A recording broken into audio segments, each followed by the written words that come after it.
그리스도께서는 육신으로 고난을 받으셨습니다. 여러분도 같은 마음으로 무장하십시오. 육신으로 고난을 받은 사람은 이미 죄와 인연을 끊은 것입니다.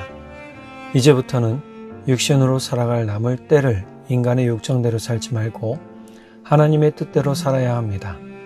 여러분은 지난날에 이방 사람들이 하고 싶어하는 일을 하였으니 곧 방탕과 정욕과 술취함과 환락과 연애와 가증스러운 우상 숭배에 빠져 살아왔습니다. 이것은 지나간 때로 충분합니다. 그들은 여러분이 자기들과 함께 그런 지나친 방종에 빠지지 않는 것을 이상히 여기면서 여러분을 비방합니다. 그들은 산 사람과 죽은 사람을 심판하실 분에게 사실은 죄다 아뢰어야 합니다. 죽은 사람들에게도 복음이 전해진 것은 그들이 육신으로는 모든 사람이 심판받는 대로 심판을 받으나 영어로는 하나님을 따라 살게 하려는 것입니다. 이 새벽을 함께 하시는 여러분 사랑하고 축복합니다. 오늘 말씀은 베드로전서 4장 1절에서 6절까지의 말씀입니다. 우리가 지난 3장에서 선을 행하는 것에 대해서 말씀을 나누었죠. 첫 번째는 가정 안에서 부부가 이루어야 할 선행, 두 번째로는 성도가 믿지 않는 사람들에게 베풀어야 할 선행, 마지막 세 번째로는 고난 중이라도 끊임없이 행해야 될 선행입니다. 선을 행하는 것이 하나님의 뜻이고 하나님께서 복 주시기 위해 부르신 사람들이 반드시 해야 할 것이다 라고 했습니다. 또 우리는 그것을 또 깨달았죠. 그러므로 그리스도인은 절대적으로 선한 삶을 살아야 하고 선함을 포기하지 말아야 한다 했습니다. 바울 사도는요, 선을 행하는 것을 다음과 같이 격려하고 있어요. 데살로니가후서 3장 13절 현대인의 성경으로 형제 여러분 선을 행하다가 낙심하지 마십시오. 갈라디아서 6장 9절 현대인의 성경입니다. 선한 일을 하다가 낙심하지 맙시다. 포기하지 않으면 반드시 거둘 때가 올 것입니다. 우리가 열매를 미리 생각하면 사실 포기가 좀 빨라질 수 있거든요. 열매를 생각하지 마시고 열매는 하나님께서 거두실 것을 기대하고 기도하고 우리는 열심히 뭐 해야 되느냐? 선한 것을 뿌려야 한다라고 이제 바울 사도는 이야기하고 있는 것이죠. 역시 지난 3장에서 베드로 사도가 이야기한 것도 이와 같습니다. 우리가 선한 일을 하는 것은 하나님이 가장 기뻐하시는 일이기에 우리가 절대 낙심하지도 말아야 되고 또 우리가 기대를 우리의 만족을 위한 기대를 불어넣어서도 안 된다라는 것을 깨닫게 되었죠. 오로지 하나님께서 선하신 사랑으로 구원을 행하심을 기억하고요. 우리가 해야 될 건 끊임없이 선한 일을 힘쓰는 그러한 사람들이 되어야 된다라는 것입니다. 자, 이제 오늘 본문은 앞서 3장 18절에서 예수님께서 사람의 죄사함과 구원을 위해 죽으심을 말했던 것 기억하시나요? 이 죽으심은 육체의 고난, 고통을 받는 것임을 이제 4장 1절에서 말하고 있죠. 그리고 성도들에게 이렇게 격려합니다. 예수님과 같은 마음으로 무장하라고 말입니다. 개역개정에서는요, 같은 마음으로 갑옷을 삼으라 라고 얘기를 해요. 예수님과 같은 마음으로 갑옷을 이제 헬라어로 말한 것을 조금 더 풀어서 쓰면 무장이라는 단어가 되거든요. 다윗은 육체의 고난이 주는 유익에 대해서 이렇게 말하고 있어요. 시편 119편 71절 우리말 성경입니다. 내가 고난을 받는 것이 내게는 잘된 일입니다. 이는 내가 주의 율례를 배우기 때문입니다. 자, 우리의 마음을 무장시키는데 무엇으로 무장을 시켜야 될까요? 맞습니다. 주의 율례. 율례가 뭘까요? 말씀이죠. 사실 이 율례란 뜻은 히브리어로 호크라고 합니다. 이 호크라는 뜻은요, 규정, 규칙, 법령, 법규, 관습, 의무를 뜻해요. 그러니까 우리가 주님이 알려주신 규칙으로 우리의 삶을 무장시켜 가야 되고 주님이 알려주신 의무를 가지고 우리의 마음을 무장시켜 가야 되는 것을 이야기하고 있는 것이죠. 바로 이 베드로전서 4장 1절에서 이야기하는 부분이 그겁니다. 우리를 예수님과 같은 마음으로 무장하라는 것은 주님의 사랑으로 무장되어야 한다라고 말하는 것이죠. 이는 그리스도인들은요, 고난의 측면에서 그리스도가 고난을 받았을 때 가졌던 생각과 같은 생각을 가지고 스스로를 정신무장시켜야 한다고 강조하는 말과 같은 거예요. 우리가 정신무장 얘기하는데요, 마음의 무장이라고 좀 보면 좋고요. 우리가 마음이 단단해지면 우리 생각이 우리 마음을 흔들지 못하죠. 생각을 쫓아가기보다 마음이 단단해지는 것. 사실 이러한 부분은 하나님께서도 구약의 많은 사람들을 통해서 이야기하고 있죠. 그래서 마음을 단단하게 하라라고 얘기를 합니다. 특별히 여호수아 1장에 보면 강하고 담대하라 했을 때 이 강하고 담대하라는 건 뭐냐면 믿음도 그렇지만 마음도 강하고 담대하라는 의미를 가지고 있는 것입니다. 즉 마음의 무장이라는 것이 어떤 것인지 바울 사도는 로마서 13장 12절에서 이렇게 얘기하고 있어요. 밤이 거의 지나고 낮이 가까웠으니 이제는 악한 생활을 버리고 믿음으로 빛된 생활을 하십시오. 마음의 무장은 빛된 생활로 나타난단 말이에요. 우리의 마음을 단단하게 해준다는 것은 너무 중요한 의미가 그래서 있는 거예요. 우리의 삶이 빛된 생활을 할 수 있도록 우리 마음을 단단히 묶어놔야 되겠죠. 자, 이것은 고난의 때를 알고 대비하는 것이기도 하고, 혹시 때를 알지 못한 고난이 갑자기 다가왔을지라도 그 고난의 풍랑을 맞아서 온전히 버티고 서도록 해준다는 거예요. 우리가 IMF, 1997년에 IMF가 있었죠. 국가 부도 사태라고 얘기를 해요. 그럴 때 사람들이 다들 그냥 자포자기하지 않았어요. 어떻게 했느냐? 마음을 같이 합해서 다시 일어섰죠. 그래서 우리가 2002년 월드컵 했을 때 얼마나 기쁘고 즐거웠습니까? 마음을 무장한다는 것은요, 굉장히 큰 힘을 가지는 겁니다. 특별히 어려움을 당한 때, 지금 내가 어려움을 겪고 있을 때 우리 마음을 무장시켜야 되는데 마음을 단단하게 하고 강하게 해야 된다라고 하는데, 그냥 내가 가진 생각과 들은 그런 것이 아니라 예수님께서 자신의 마음을 강하게 하셨던 것처럼 우리도 우리의 마음을 강하게 해야 된다라고 베드로 사도는 이야기하고 있는 것이죠. 자, 이럴 때 고난의 풍랑을 맞아서 어떻게 해요? 우리가 온전히 서도록 해준다라는 것이죠. 그러나 우리는 믿음의 빛된 생활, 예수 그리스도와 같은 마음의 무장을 게을리해서는 안 됩니다. 일회성이 아니에요. 계속 우리의 마음을 예수 그리스도 십자가로 무장시켜 놔야 되는 거예요.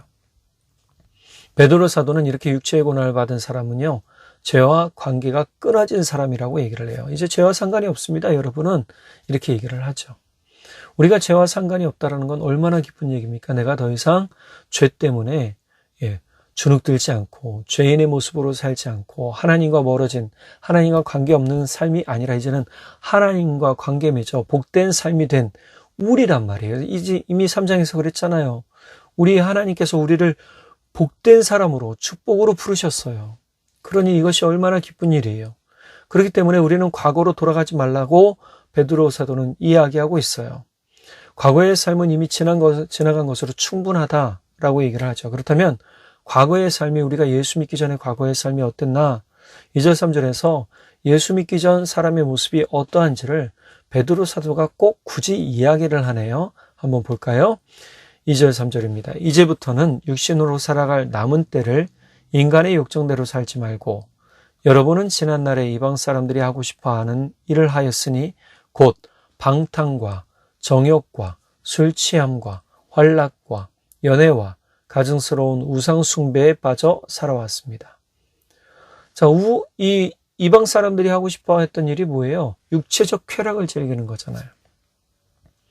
육체적 쾌락을 즐기는 것을 멈추지 않았어요. 그것을 마치 어떤 의를 깨달아 알거나 또 귀한 가치를 깨달아 아는 것처럼 생각했단 말이에요.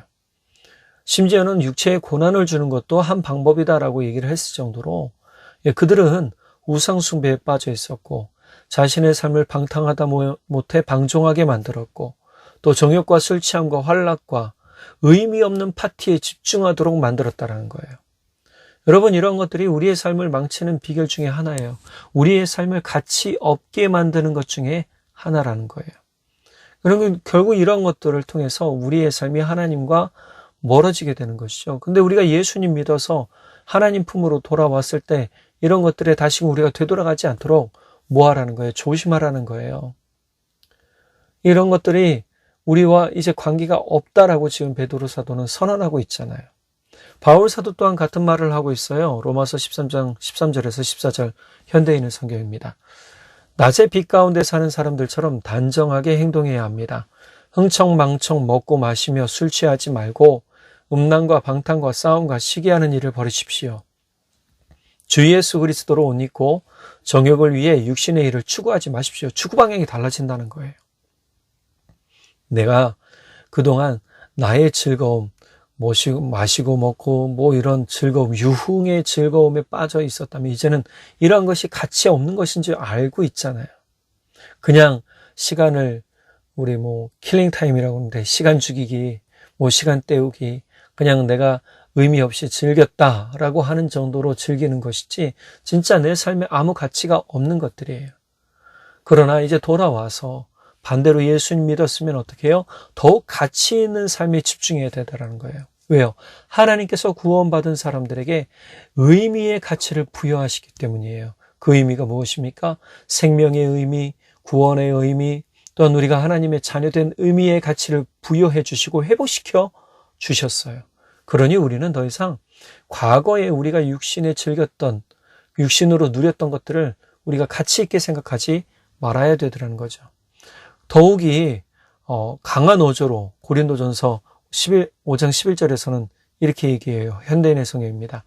내가 말하는 것은 믿는다고 하면서도 음란한 짓을 하고 탐욕을 부리고 우상을 숭배하며 욕설을 일삼고 술 취하고 사기치는 사람들과 사귀지 말고 그런 사람들과는 음식도 같이 먹지 말라는 것입니다. 음식도 같이 먹지 말라는 거 이거 굉장히 중요합니다. 옛날에는 이 사교의 귀한 방법 중에 하나가 친교의 귀한 방법 중에 하나가 같이 음식을 먹는 거였어요. 우리 옛날 영화 중에 최근 영화기도 하겠죠. 범죄의 전쟁에 보면 최민식 씨가 경찰서에 잡혀 들어가서 경찰한테 한 말이 있죠. 내가 누구와 같이 먹었고 뭐 했고 이랬단 말이에요. 자, 이런 대사를 보면 이런 것들이 뭐예요? 여전히 사람들한테는 귀한 사귐의 방법이라는 거예요. 그러나 그리스도인은 이러한 사귐의 방법이 아니에요. 그리스도인은 어떻게 해요? 이제 더욱 가치 있고 의미 있는 일을 추구하며 사는 사귐을 가지게 되는 것이죠. 한마디로 육체의 모든 즐거움을 따라 살았던 것을 벗어버리고 이제 바꾸어서 우리는 생명의 일로 나가야 되는 거죠. 그렇습니다. 사람이 아무리 지성이 있고 이성이 있다 하더라도 육체의 쾌락을 추구하며 살려는 마음은 다 있어요.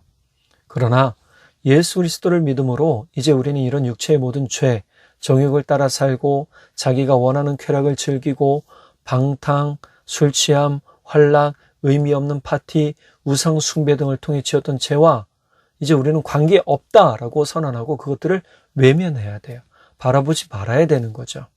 그리고 그런 것들을 즐기지 않는 절제된 삶을 살아야 되더라는 거예요. 이전에 세상 속에서 살면서 예수님을 모르는 사람들과 어울렸을 때처럼 지금도 그렇게 살면 안 된다라는 겁니다. 이제 우리는 좀 변해야 되고 더욱 나은 방향으로, 좋아지는 방향으로, 건강한 방향으로 흘러가야 되는 것이죠. 예수님을 믿지 않았을 때 사귀었던 사람들이 혹시나 너 교회 다니고 예수님 믿고 바뀌었다? 너 왜 그러냐? 다시 와. 예전처럼 우리 좀 즐기자.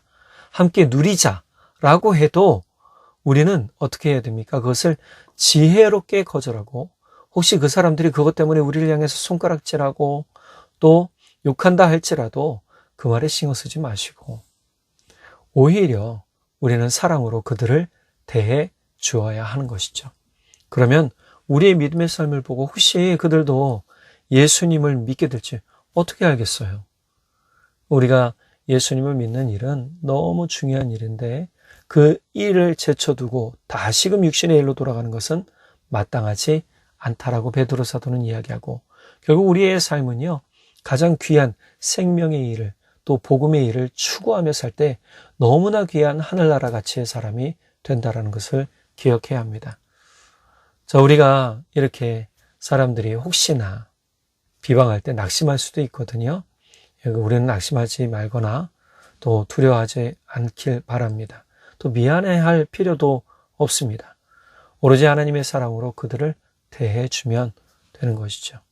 그리고 우리를 비방했던 사람들이 부끄러워할 뿐만 아니라 그들의 구원까지 이룰 수 있다면 이거 얼마나 행복한 일이겠습니까? 우리는 끊임없이 선을 행하는 것, 주의 사랑을 나타내고 우리 마음을 무장시켜가는 것에 힘을 더해야 돼요. 바로 이것이 뭐냐? 육체의 고난을 영적 성장의 기회로 삼는 사람의 모습이라는 겁니다. 하나님께서는 사람들이 영의 사람이 되어서 하나님을 따라 살길 원하세요. 그렇기에 예수님을 믿어 구원받는 우리는요, 고난의 기회를 영적 성장의 기회, 또 하나님과 동행하는 시간으로 삼아야 합니다. 다시금 육체를 따라 살던 습관을 따르지 마시고 오직 더욱 예수 중심으로 사는 시간을 삼아야 합니다. 그 시간이 이제 우리의 삶을 더욱 힘있게 하며 영적으로 또 실제 삶에서도 힘있게 하고요. 세상 가운데 빛의 사람으로 살도록 인도해 주심을 믿으시기 바랍니다. 여러분, 고난 중에라도 낙심하지 마십시오. 우리가 육체의 고난을 받는 그때, 삶의 고난을 받는 그때가 도리어 큰 복의 기회라는 사실을 깨달아 알면 우리는 이것을 영적 성장의 기회로 삼을 수가 있습니다. 여러분, 이 기회에 큰 하나님의 은혜가 임할 것을 믿고 여러분 이겨나가시고 주님과 함께 승리의 고백하시는 여러분 되시기를 간절히 바랍니다. 기도하겠습니다. 사랑의 하나님 아버지, 참 감사합니다. 우리에게 놀라우신 은혜와 사랑, 복을 더하시고 은혜를 더해 주셔서 너무너무 감사합니다. 특별히 우리가 육체의 고난을 당한 예수님을 본받아 우리가 그 고난의 때에 우리의 마음을 무장시키고 십자가를 붙들고 예수님 붙들고 살며 더욱더 우리가 영적으로 성장해 나가는 시간으로 삼겠습니다. 다시금 육체의 일들로 돌아가지 않겠습니다. 더 이상 육체의 죄는 우리와 상관이 없습니다. 하나님께서 기뻐하실 뜻을 우리가 바라보며 우리가 거룩한 삶을 살도록 성령 하나님 우리에게 지혜의 은혜를 더하시고 혹여나 과거에 우리가 즐기며 살았던 사람들이 우리와 함께 하자라고 할지라도 우리가 그 말에 흔들리지 말게 하시고 도리어 그들을 향해 기도해 주며 그들이 사랑 가운데 들어와 다시금 새롭게 변모되는 은혜가 있도록 변화되어 구원받는 은혜가 있도록 주님 우리를 도구로 사용해 주십시오. 주님, 우리가 세상의 빛으로 살기 원하며 세상의 소금으로 살기 원합니다. 성령 하나님, 우리에게 능력을 더해 주시고 우리 입술의 말에 힘을 더해 주십시오. 믿고 감사드리며 우리 주님 예수님의 이름으로 기도드렸습니다. 아멘. 여러분, 우리 지금 힘들고 어려운 때를 살고 있는 사람들, 또 우리 성도님들 계시다면 절대 낙심하지 마시고 오늘 하루도 나는 주님과 함께 이겨나갈 것입니다 라고 선포하며 또 기쁨으로 하나님을 찬양하는 삶이 되시기를 간절히 바랍니다. 사랑으로 축복합니다.